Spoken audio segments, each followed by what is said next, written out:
Limit.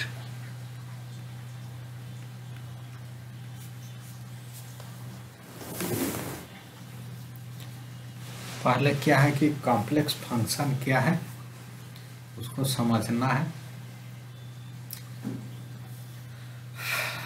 फिर उस हिसाब से हम लोग उसको विजुअलाइज कैसे करेंगे ये सब थोड़ा सा समझेंगे हम लोग, कैसे विजुअलाइज होगा। आवाज जा रही ना?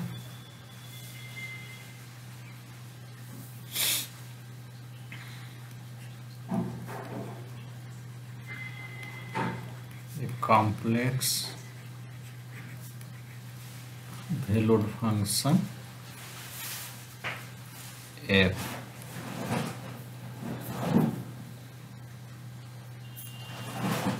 टू ये कॉम्प्लेक्स वेरिएबल है। दैट मीन्स क्या है, कॉम्प्लेक्स वैल्यूड फंक्शन मतलब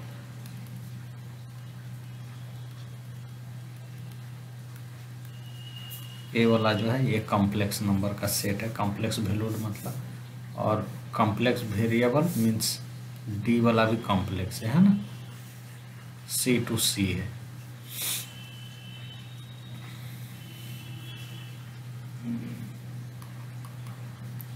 is a rule that assigns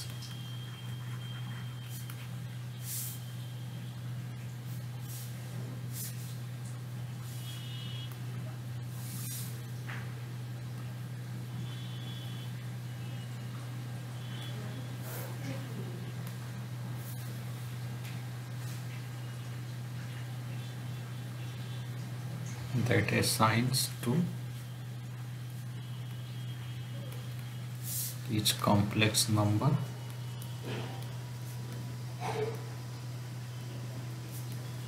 z in the set D है ना, जो क्या है सबसेट है one and only complex number W। Means इधर का जो है जो ये अगर हम लोग का D है जो क्या है सबसेट ऑफ C है, और इधर C का है एक complex valued function of complex variable है, तो ये D का ईच Z क्या करेगा, ये साइन करेगा एक ही नंबर में, किसमें, W में, है ना, जैसा कि हम लोग का रियल वाला में होता है। ठीक है,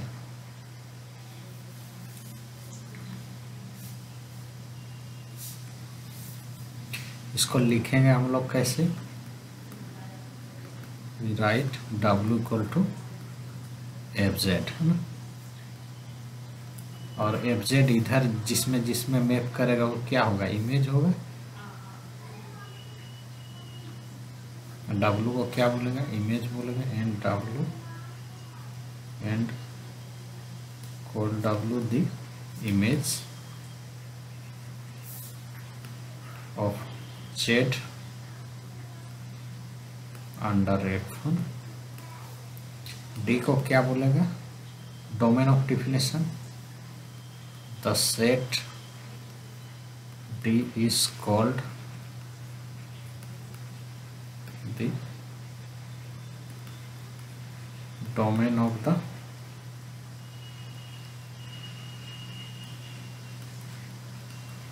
definition of F, and this set of all images माने जिसको R से लिख रहे हैं, R में वो सब ओमेगा है जो FZ है, such that Z belongs to D, इसको is called range of A। तो ये हुआ फंक्शन का डिफिनेशन है। अब ध्यान देने वाला बात क्या है, हम लोग को उसका कंस्ट्रक्शन को समझो तो थोड़ा सा सुविधा होगा। F क्या है, D से C में है फंक्शन, तो f z z equal to क्या होगा, x plus i y type का, इक्वल टू इधर सी में है तो ऐसा कुछ आएगा, u x y plus i, इस तरह से आएगा, है ना। और देखो यू एक्स वाई कैसा फंक्शन होगा, अगर रियल में बात करते हैं तो ये फंक्शन कैसा होगा, यू एक्स वाई कैसा फंक्शन होगा, R square R to R होगा, एक्स वाई है, और ये चीज़ समझ में आ रहा ना जो हम बोल रहे हैं। अगर तुम कंपेयर करो रियल में function from R2 to R2, इधर कॉम्प्लेक्स नंबर जो है अगर ऑर्डर्ड पेयर में लिखोगे तो ये जो है ये वाला फंक्शन को, तो एक्स वाई इधर रहेगा, और इधर भी अगर ऑर्डर्ड पेयर में लिखो तो क्या होगा, यू भी टाइप का ऐसा आएगा ना। और ये वाला फंक्शन कैसा होगा, आर स्क्वायर से आर होगा, उसी तरह भी क्या होगा, भी एक्स वाई भी फंक्शन कैसा होगा, R2 to R होगा। आया ना बात समझ में।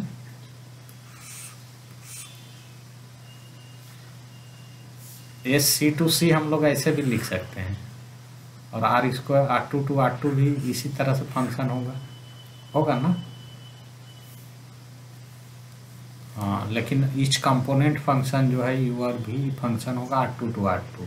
तो कहीं ना कहीं जो है फंक्शन फ्रॉम सी टू सी को समझने के लिए हमको जो रियल एनालिसिस में पढ़ेंगे, फिर फंक्शन ऑफ सेवरल वेरिएबल जो था, इस टाइप का फंक्शन को भी हम लोग को पूरा समझ में आना चाहिए, है ना। इससे क्या लिंक है ये धीरे धीरे समझ में आ जाता है।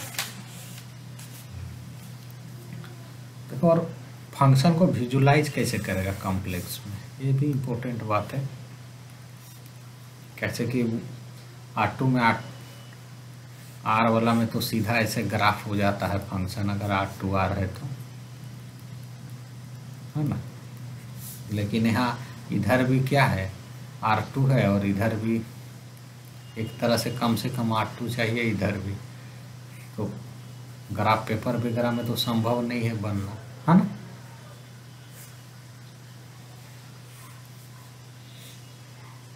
इसको विजुलाइज कर सकते हो इस तरह का फंक्शन को। इस तरह का फंक्शन में क्या यूज करेगा, R2 to R होगा तो ये मान लो हाइट ले लोगे, और एक्स वाई या R2 वाला जो है यहाँ पर मान लो यू ले लिया, ये एक्स है ये वाई, इस तरह से। तो इसको इस तरह का फंक्शन का मान लो इस तरह का आया, यहाँ मान लो एक्स वाई के लिए इसका जो हाइट होगा इसको यू, है ना। इस तरह से ये फंक्शन को विजुलाइज कर सकते हो, लेकिन R2 to R2 वाला जो फंक्शन होगा इसको विजुलाइज करना संभव नहीं है। तो इसको विजुलाइज करने के लिए क्या किया है, ये तरीका बनाए हैं,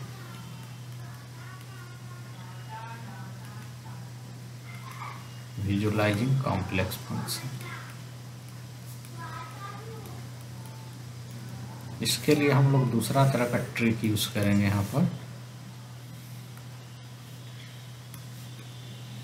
जैसे कोई भी फंक्शन है, जेड का फंक्शन है यहाँ यू एक्स वाई प्लस आई भी एक्स वाई, है ना। और अगर इसको ऐसे लिखे तो f x y equal to u x y x y, इस तरह का फंक्शन है।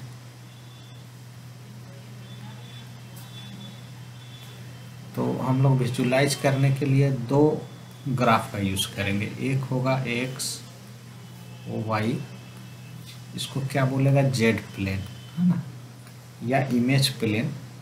इमेज प्लेन में मान लो इस तरह का जो भी एक फिगर है, और इसमें क्या लगाएगा, फंक्शन लगा देंगे, यू भी प्लेन जेड प्लेन बोलेगा, या एक्स वाई प्लेन भी बोल सकते हैं,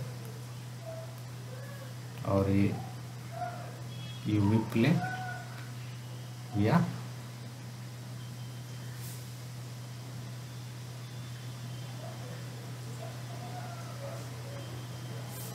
यूवी प्लेन या डब्ल्यू प्लेन है।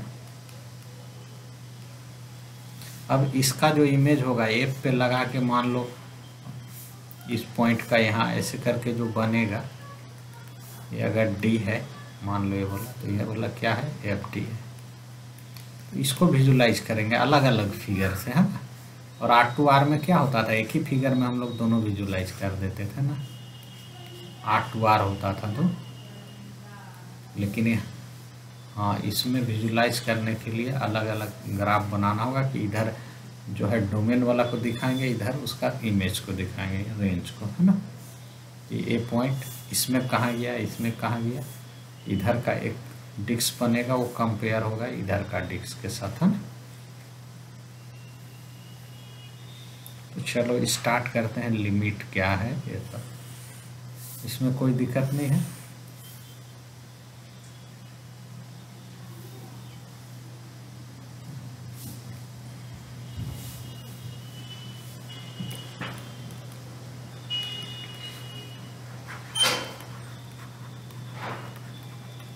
देखो पहले डेफिनेशन को लिख रहे हैं, चूँकि साइलेंट डेल्टा वाला डेफिनेशन तो जानते हो थोड़ा क्रिटिकल होता है।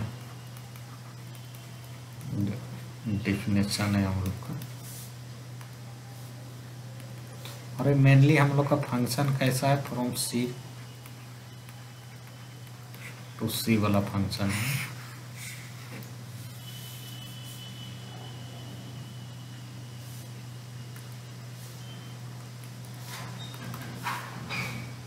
एक फंक्शन है let w equal to F Z be a complex function,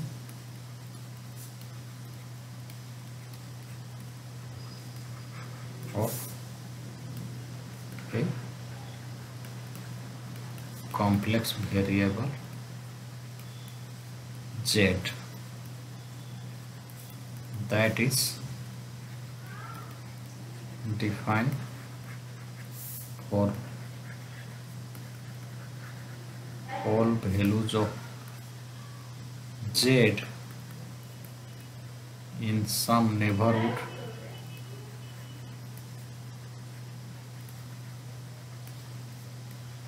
of z0 except perhaps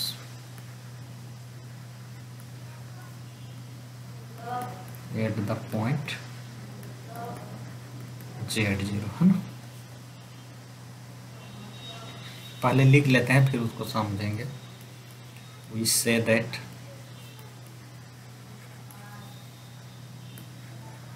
fz has the limit omega 0 as z tends to z0। जैसे जैसे z टेंस टू z0 जाएगा, fz का limit क्या होगा, omega 0 होगा। If for each positive number epsilon greater than 0 there exists a delta greater than 0 such that mod of fz minus omega 0 less than epsilon whenever 0 less than z minus z0 less than delta। ठीक है, यहाँ एक चीज़ तुम लोग को थोड़ा सा definition को ध्यान देगा।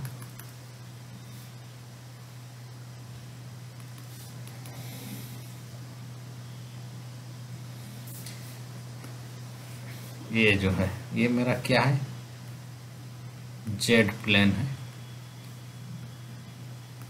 एक्स ओ वाई, और ये पॉइंट क्या है z0 है। हमको निकालना है fz फंक्शन का z टेंस टू z0 में क्या है। तो इसके लिए क्या होना चाहिए, z0 का एक नेबरहुड मिलना चाहिए बोल रहा, जिसमें fz डिफाइंड होगा अगर डिफाइंड नहीं होगा तो Z0 को छोड़ के, Z0 में डिफाइंड नहीं होने से भी चल सकता है काम, लेकिन उसके अलावा सारा पॉइंट पे डिफाइंड होना चाहिए, है ना। इसीलिए Z0 पे FZ डिफाइंड होना चाहिए, क्या एक नेबरहुड मिलना चाहिए, Z इसके अंदर है और इसका रेडियस कितना है, डेल्टा, है ना। और इधर यूवी प्लेन में क्या होगा, डब्ल्यू प्लेन में यू ओ ही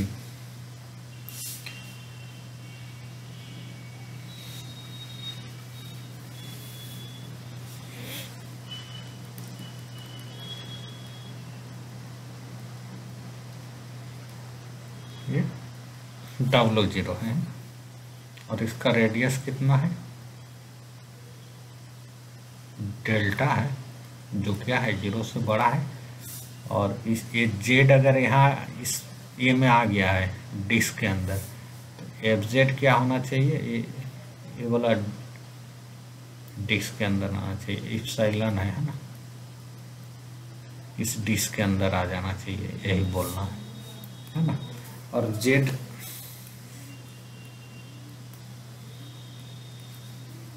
आया बात समझ में। पहले तो अगर Z tends to Z0 limit exist करेगा तो FZ पहले एक Z0 का नेबरहुड मिलेगा, उसमें डिफाइंड होना चाहिए।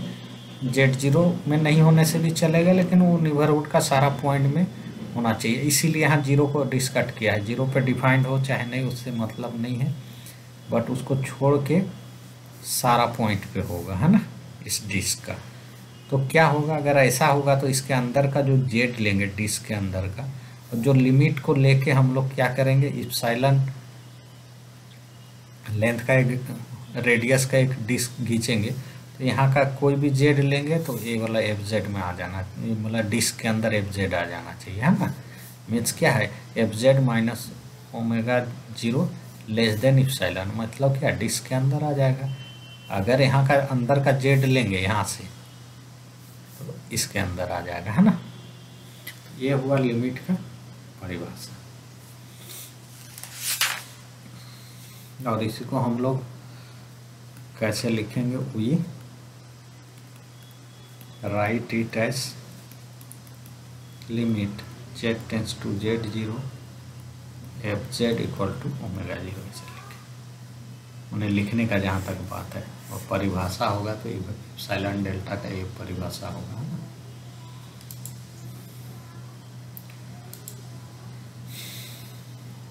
कोई दिक्कत है नहीं,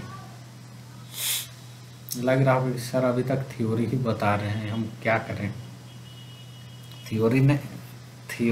थ्योरी नहीं बताने से प्रॉब्लम होगा कि जब सवाल बनाओगे तो पकड़ नहीं पाएगा बच्चा। यहाँ वही सब ना, टोपोलॉजी का वही ना महत्व है कि नेबरहुड लेंगे, अंदर आएगा इंटीरियर में तो इधर का भी इंटीरियर में आएगा, है ना। तो ये सब समझने में सुविधा होगा, उसके लिए 2 दिन टोपोलॉजी पढ़ाना पड़ा हमको। चलो अभी एक सवाल देखते हैं हम लोग, है ना। एक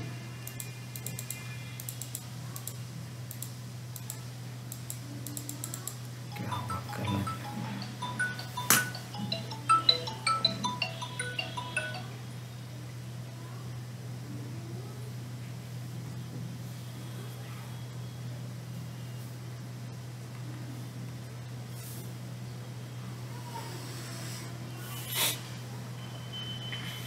एग्जाम्पल एक ले रहे,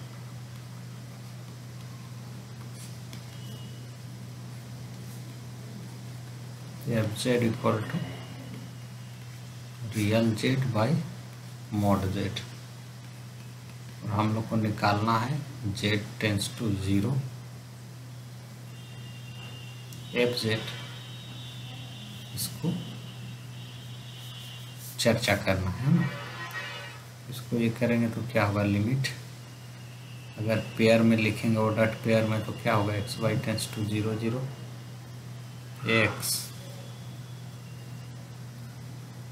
x स्क्वायर प्लस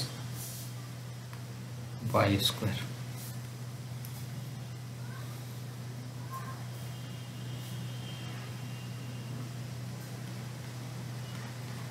और देखो यहाँ से क्या था, Z0 जाने का इस डिस्क में कहीं से भी Z0 तक जाने के लिए बहुत रास्ता है ना। R में दो ही रास्ता हो रहा था, लेफ्ट से जाए या राइट से जाए। इधर से कोई भी रास्ता से जाएगा, पहुँचेगा कोई भी रास्ता से Z0 से Z की तरफ, तो Z तो उस सेम ही वैल्यू आना चाहिए, है ना। यहाँ पे ये है, अगर दो रास्ता से गया और दो अलग अलग वैल्यू में अप्रोच करेगा तो भी दिक्कत है ना। मतलब क्या होगा, डज नॉट एग्जिस्ट। जैसे कि एक तरह से प्रॉब्लम कैसा आ गया हम लोग का, फंक्शन फ्रॉम कैसा आ गया है, R2 to R टाइप का आ गया है ना। इधर एक्स वाई है, इधर एक ही आएगा, आया ना, इस तरह का आ गया है। इसका लिमिट इसमें मिलेगा कि नहीं, इसको देखो। अगर हम लोग जाते हैं, ऑब्जर्व दैट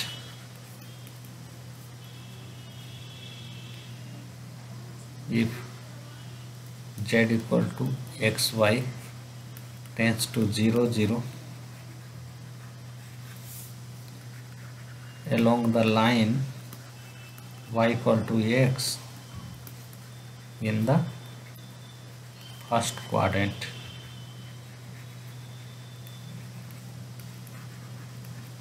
ठीक है, फर्स्ट क्वाड्रेंट माने y इक्वल टू एक्स, मतलब क्या होगा, बीच बीच से ऐसे करके 0 तक आते हैं। तो क्या आएगा, limit x y tends to 0 0, ये क्या हुआ, x square plus y square, limit y equal to x tends to 0। चूँकि y को x बता दिया तो लिमिट y तो हट गया ना, y इक्वल टू एक्स। और क्या है, x ग्रेटर देन 0 है, क्यों ग्रेटर देन 0 है, क्योंकि फर्स्ट क्वाड्रेंट में है ना।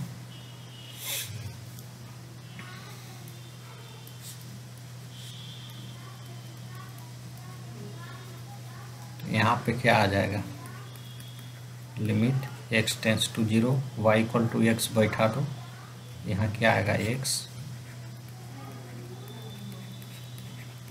या है ना।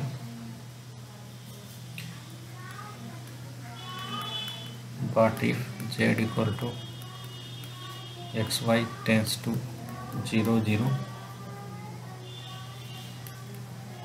along the line y equal to -6 in the second quadrant। ठीक है, यहाँ क्या होगा, y इक्वल टू -6 माने ये जो है लाइन है ना, के थ्रू 0 तक पहुंचेगा। y इक्वल टू -6 क्या होगा, limit x y tends to 0 0 x to और एक्स स्क्वायर। यहाँ पर देखो limit x y tends to क्या होगा, 0 0 y equal to -6 x less than 0 है। यहाँ x है और यहाँ तो हो जाएगा x square plus x square. यहाँ कितना आएगा बोलो,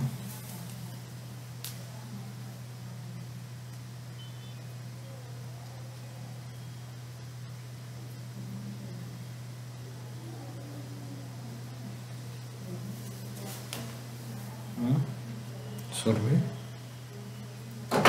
यहाँ चूँकि इधर से आ रहा है ना, तो जब कैलकुलेट करोगे तो एक माइनस में आ जाएगा ना, सेकेंड क्वाड्रेंट माइनस साइड से आ रहा है, इस तरह का आ जाएगा नंबर, है ना। तो क्या हुआ, दो रास्ता से आए तो दो लिमिट आया है ना।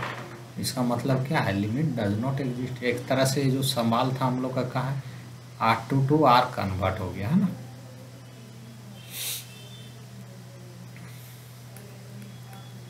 Since real Z bottom mode Z approaches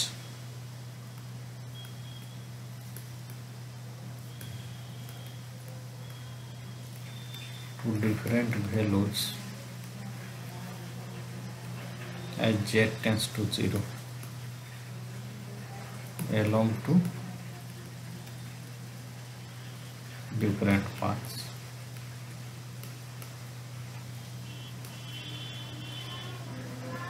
We conclude that limit z tends to 0 real z by mod z क्या होगा, डज नॉट एग्जिस्ट। दो रास्ता से गए तो क्या हुआ, दो लिमिट आई है, इसीलिए क्या होगा, डज नॉट एग्जिस्ट। यहाँ पे क्या है ना, x लेस देन 0 है, इसलिए नेगेटिव आ जाएगा है ना।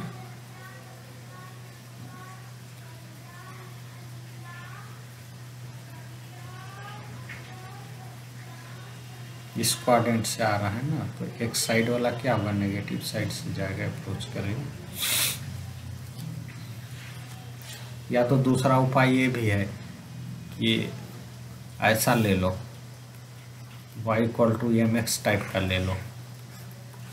mx लाइन कहाँ से गुजरेगा, सेंटर से। अलग अलग स्लोप, तो आंसर क्या हो जाएगा, जब लिमिट लोगे बाई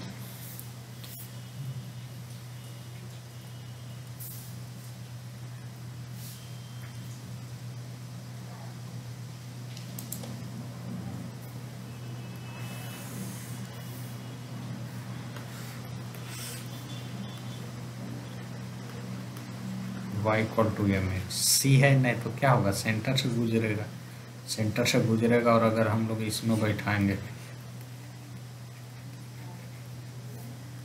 और limit x y tends to 0 0 है, तो क्या आएगा, लिमिट x टेंस टू 0, यहाँ x और √2 प्लस m हो जाएगा ना।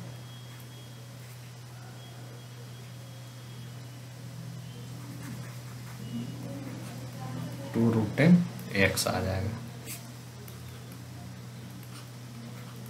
अलग अलग m के लिए क्या होगा, अलग अलग वैल्यू आएगा है ना, तो डिफरेंट वैल्यू आएगा, इसलिए क्या होगा, लिमिट डज नॉट एग्जिस्ट। तो एक्चुअली कॉम्प्लेक्स वाला सवाल, लिमिट का सवाल हमको मल्टी वेरिएबल में आ गया। R2 to R आ सकता है या R2 to R2 आ सकता है। इस तरह का सवाल हम लोग को जो आएगा रियल में पढ़ रहे थे ना। यहाँ जैसा आ गया है, ठीक है, R2 to R आ गया है, मतलब एक कैसा, हाँ ये है फंक्शन है, ऐसा फंक्शन को क्या है, real function with complex variable है। ये फंक्शन का टाइप क्या है बोलो तो,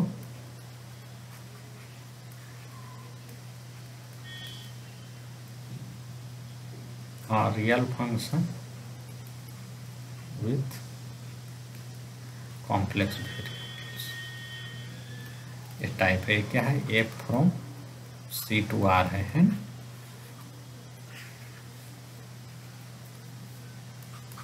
आया, बात क्लियर हुआ ना इसमें। हाँ, तो इस तरह का फंक्शन होगा तो वो डिपेंड करेगा पाथ पे। सब पाथ से सेम आना चाहिए ना, अलग अलग आएगा तो नहीं होगा। एक और सवाल देखो, निकालना है हम लोग को, limit z tends to 0 z bar by z। इसका लिमिट मिलेगा कि नहीं बोलो तो। थोड़ा थोड़ा धीरे धीरे हम लोग आ रहे हैं, सवाल जैसा हम लोग को बनाना चाहिए। कुछ आइडिया है, देखो limit x y tends to 0 0 होगा, जेड बार मीन्स क्या हुआ, एक्स माइनस एक्स, और 0 0 माने यहाँ ओरिजिन पे आना है। तो हम लोग का दो रास्ता चुनते हैं आने के लिए, या तो एक्स एक्सिस से आए या वाई एक्सिस के थ्रू आए, है ना। अगर एक्स एक्सिस से आएंगे, पाथ 1 अगर हम लोग लेते हैं, पाथ 1 हम लोग को चलना है एलोंग एक्स एक्सिस, तो हमको क्या करना होगा, वाई इक्वल टू 0 पुट करना होगा, है ना। वाई इक्वल टू 0 पुट करेंगे एंड एक्स टेंस टू 0। तो इसमें बैठा लिमिट क्या होगा, y equal to 0 and x tends to 0। y equal to 0 put करेगा तो यहाँ क्या होगा, x बटा x आ जाएगा, यहाँ पे क्या आ जाएगा, 1 आएगा ना। अब पाथ 2 लो हम लोग का, पाथ 2 में लो एलोंग y एक्सिस, तो एलोंग y एक्सिस क्या होगा, x equal to 0 and y tends to 0। y tends to 0 करो, x इक्वल टू 0 बैठा देगा तो क्या आएगा, minus I by plus I by minus, देखो तो क्या हुआ, अलग अलग लिमिट आया, क्या हो गया, therefore limit z tends to 0 z bar by z does not exist. ठीक है, क्या बात समझ में आ रहा है ना।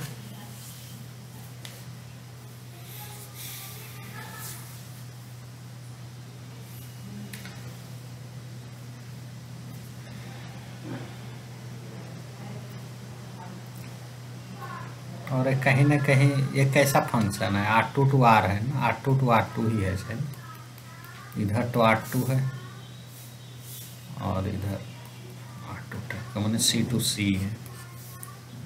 अगर इसको ऐसा लिखो, जेड बार से गुना करेगा तो क्या होगा, मोड जेड स्क्वायर होगा, और इधर जेड बार का स्क्वायर मीन्स क्या होगा, एक्स माइनस आई वाई का स्क्वायर मीन्स क्या हो जाएगा, x square plus y square minus 2yxy। ठीक है,